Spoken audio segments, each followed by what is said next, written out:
Pillai Thiru K.S. Ramasubban, doctor S. Bhagavathi Perumal, doctor P. member of Legislative Assembly, Thiru Gandhi, other senior leaders and citizens, distinguished faculty members of this institution, esteemed students, respected all the invitees,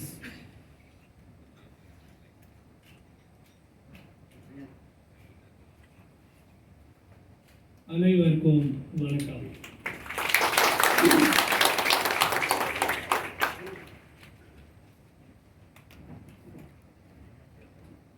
Today is a very, very auspicious day, a happy day for the people of the district of Kanyakumari. Indeed, it should be a very happy day for the entire Tamilnadu. We all know that on this day, while a large part of then Madras state went out of Madras to become the state of Andhra Pradesh, Karnataka, Kerala,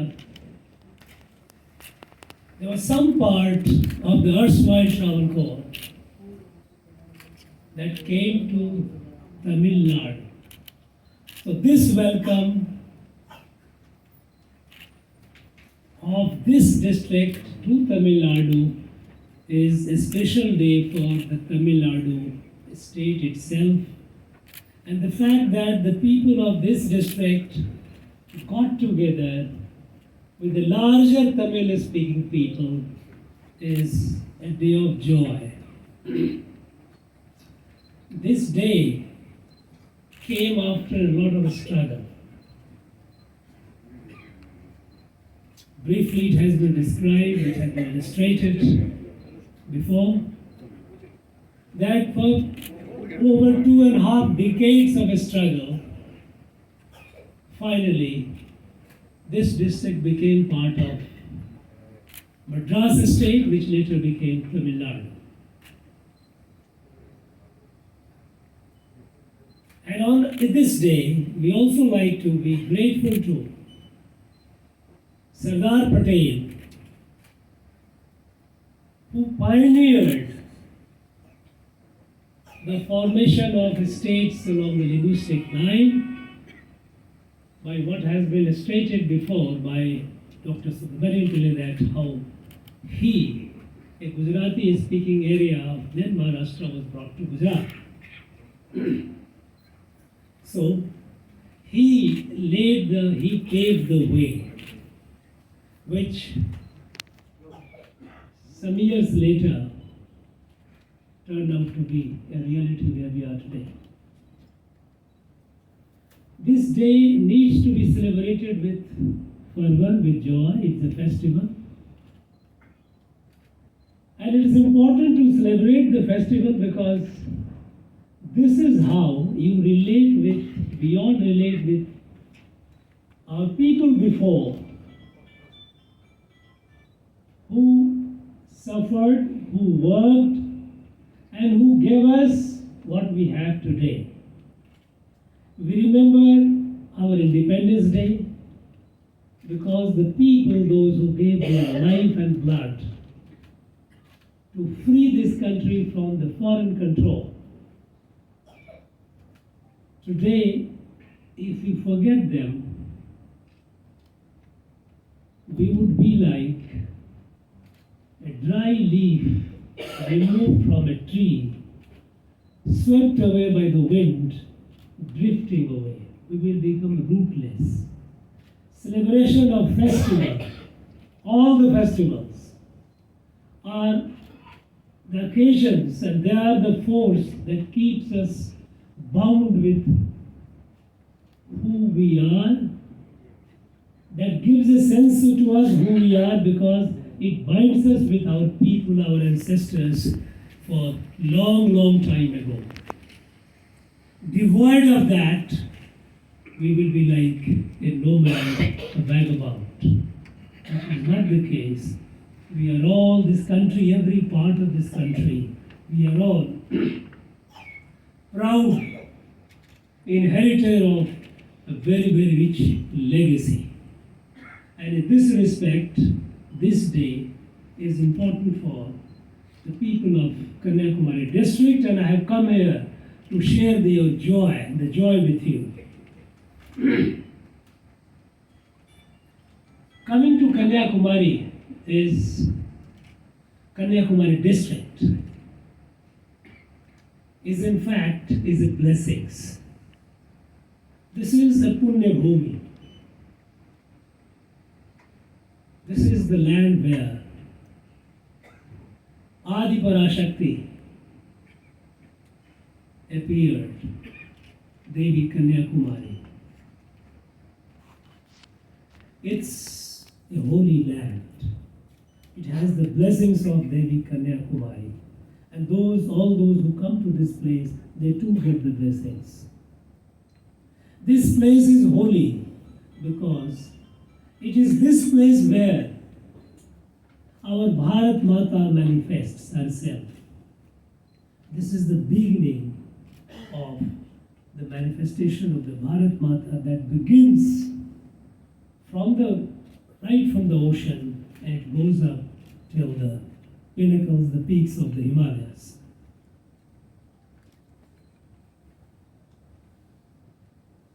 It is indeed a holy land. And I am all the more fortunate to be at an institution, at a place which has the blessings of Mata Amritanandamayi. And manifestation of pure divinity. Blessings, giving, service to all. In true tradition of Sanatana Dharma, seva to those who are deprived, those who are marginalized, those who are downtrodden. In all these ways, I stand blessed today. I appreciate and I am thankful to Dr. Subramaniam Pillai and his Bharatiya Itihas Sankalan Samiti for giving me this opportunity to come here, to be part of your celebration of joy and also to get the blessings of this land. Bharatiya Itihas Sankalan Samiti, of course. They are doing it, they are doing a great job.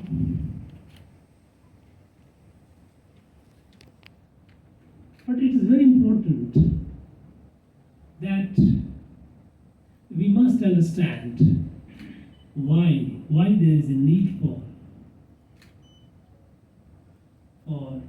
writing the history of this Bharat. What happened? There are many people, and I tell you, most of us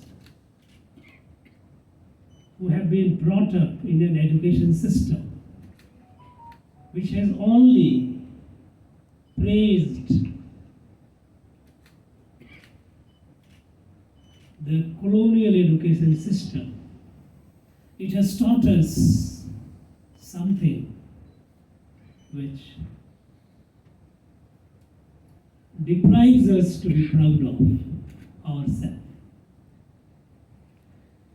You know, it is often said that many people, many histories have been written, and distorted history have been written. But why? Why this distorted history have been written? It has been written with a purpose. And I would like to give a snapshot, the background, how this all began. How the process of writing a distorted history of India began. Earlier times, when the invaders used to come from Central Asia, they used to bring their own people, those who used to record their own, the acts of valor of their own the chieftains, those who came, attacked, looted. Some of them escaped, some of them went back with the loot. And the people, those who accompanied their courtiers, they wrote the history of their kings, their rajas, their chieftains. But when the British came to this country in the year 1600 for doing trading, business. They formed an East India Company and they began trade with India. India was it was not India, the Bharat. It was a very, very prosperous country. Many of us, I do not know how many of us present here are aware that till this 18th century, from the very first century to 18th century, India was the economic powerhouse of the world. Nearly 1/3 of the world GDP was of India. All that you need to do is to get the details. Go on the internet, it's the age of internet. Just Google millennial perspective of world economy. Millennial perspective of world economy. It was product of a project initiated and sponsored by OECD. We know that OECD is a club of rich countries. In 1972, when one economic historian, Paul Baruch, wrote that Europe became rich in the last 200 years, America became rich in the last 100 years. All the years since first, it was India which was the economic powerhouse of the world. This paper was not very palatable to the developed countries. So they commissioned another study under the chairmanship of Professor Angus Madison.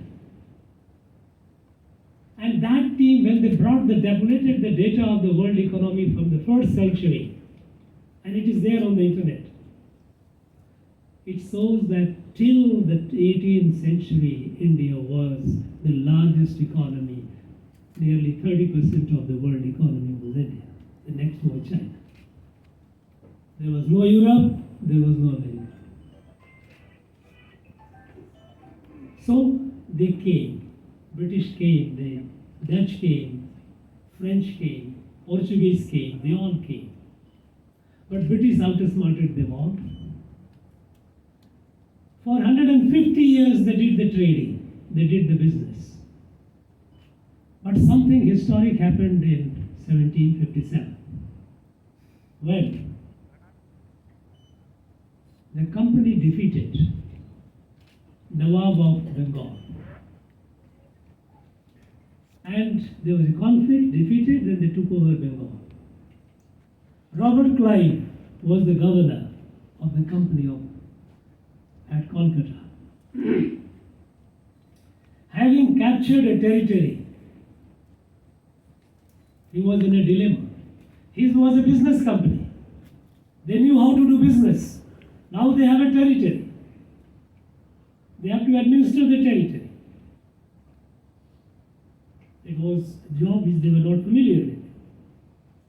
So Robert Clive wrote a letter to his company headquarters saying that, look, we are a business company, we know how to do business, and we are doing good business, giving good revenue to the British government. Now we have captured a territory, and we are likely to expand by capturing more territory. Administration of a territory is not our treat, our cup of tea. So this responsibility should be taken over by the British government. And this issue was debated very hotly in the British government, whether the British government should take over the administration of this territory, which company was capturing. And then, during that discussion, they had, at that time they had also an advisor to the British government on colonial affairs. I'm telling all this because I believe there are intelligent people, there are students, there are faculty members, there are also very, very people, those who are studying.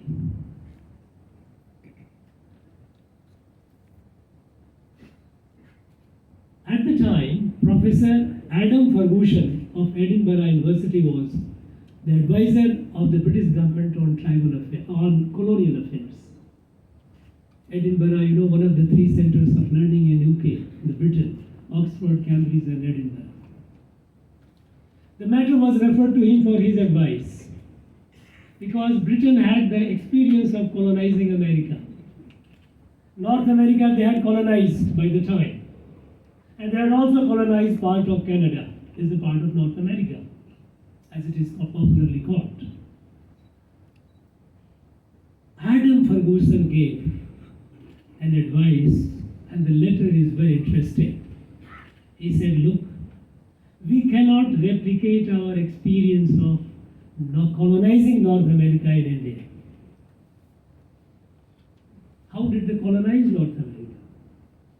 They went over there, they killed the natives, not only through fighting, but mostly through disease and pestilence by spreading smallpox-infested blankets in the tribal colonies, and millions of natives died out of infection. This is how they killed the natives, and they captured the area, and that became United States of America. This is the history of United States of America. Ferguson said, look, we cannot replicate this in India because, number one, India has a much larger population. Number two, India is a highly evolved society. There may be multiple rulers, multiple kings in India, but Indian society, right from one end to the other, they are organized and they are united.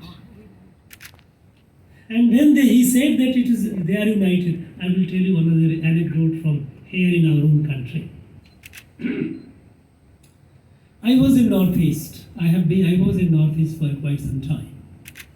And initially when I went over there, I was told that look, they are all different people, they are not ours.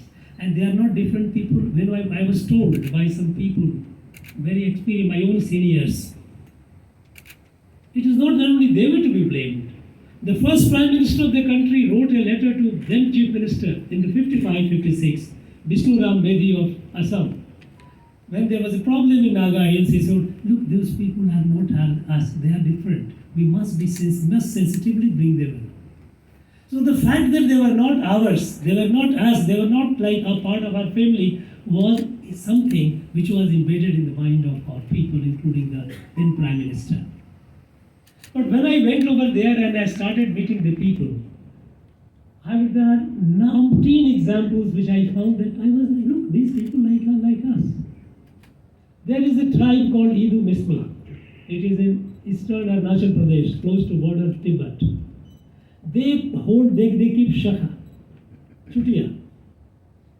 I was intrigued and asked them, how come? They told me that, look, they told me a story, a folk tale. The Rukmini was from here. She was in love with Lord Krishna. And when her mother Rukmini wanted to marry her off to somebody else, Rukmini informed Sri Krishna. Sri Krishna came, fought, he wanted to kill Rukmini, but when he was going to kill Rukmini, the sister sought prandan for the brother, and so Sri Krishna shaved off his head, left the tuft. Now this story is among the people whom we call tribals, about whom we say that no, they are not us, they are different. How this story reached that part? We never cared to understand our society. When I visited the different communities, tribal communities, I don't like to call them tribal, but for the absence of word, now that this is how they are used in English, that's what I'm using it. I'm not very comfortable because that is again a colonial construct. You go to Karbis, they have a Karbi Ramayana, they have a story of Rama. Dimasas, you go, they have a story. There are some regional variations, but the basic story remains the same. Now, when I find that Sri Krishna and Rama is all over, and we say they are not trans, they are different. So, when Adam Ferguson said the society of India is united,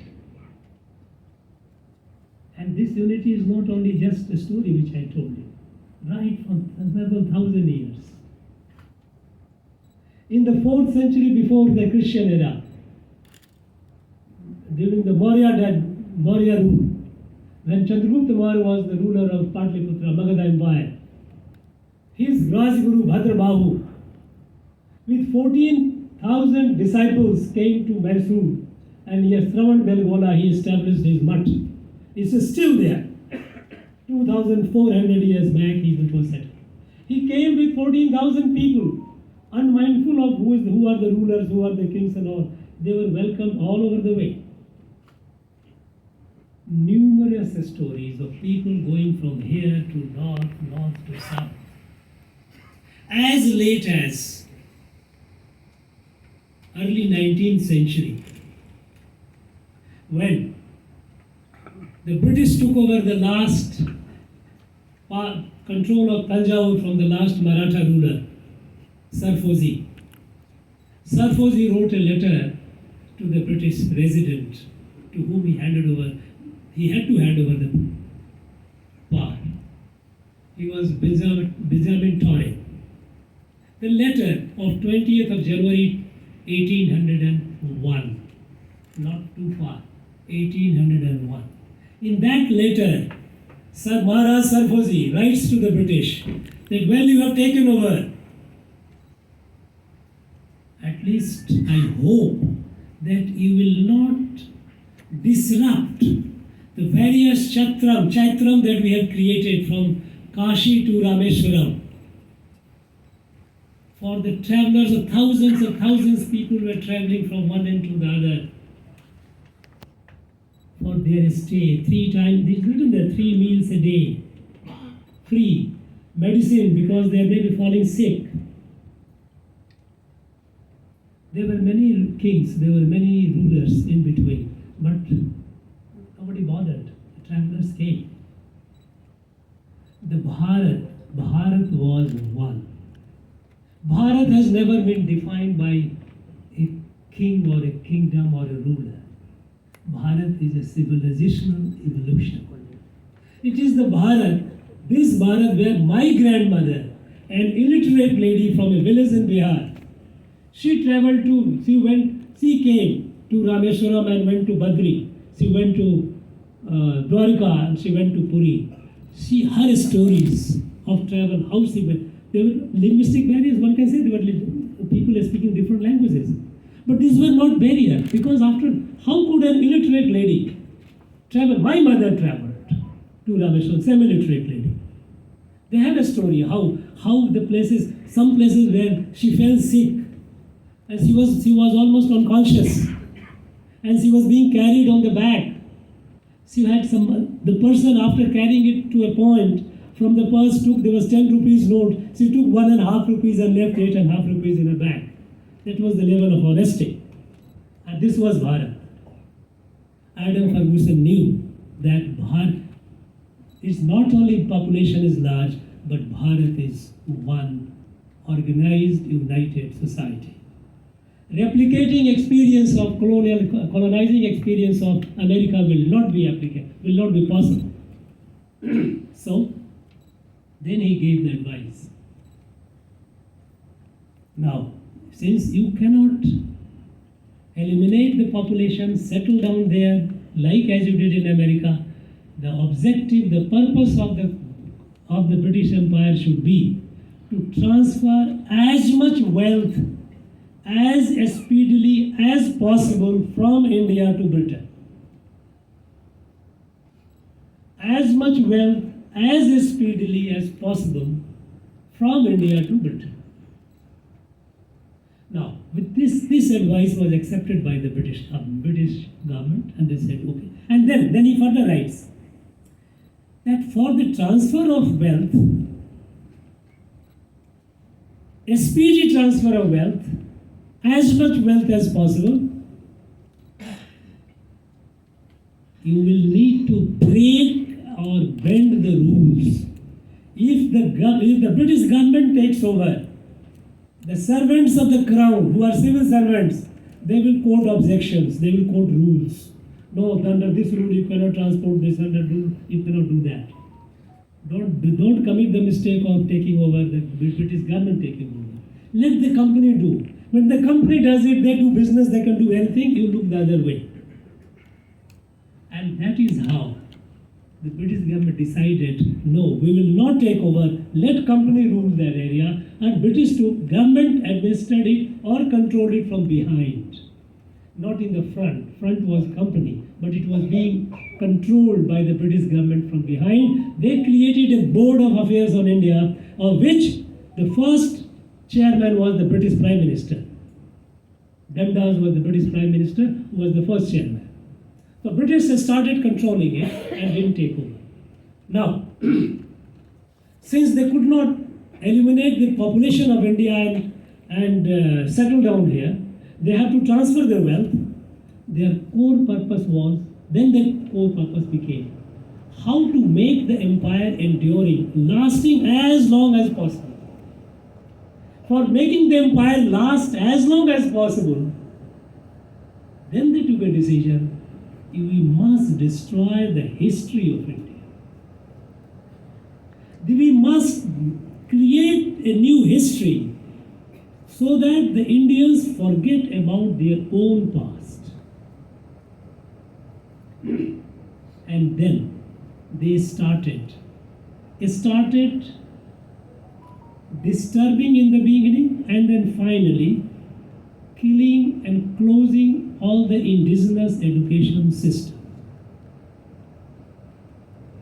Those of you who are interested, go in Madras, Chennai archives. In 1804, William Bentinck was the governor of Madras. He had asked all the district collectors to give a report on the indigenous education system of Madras presidency. Such exercises were done by other two presidencies also, Bombay and Kolkata also. So Madras presidency report, you go and see, it's very interesting. How educated, how is well established was the education system, indigenous education system in India. In Madras.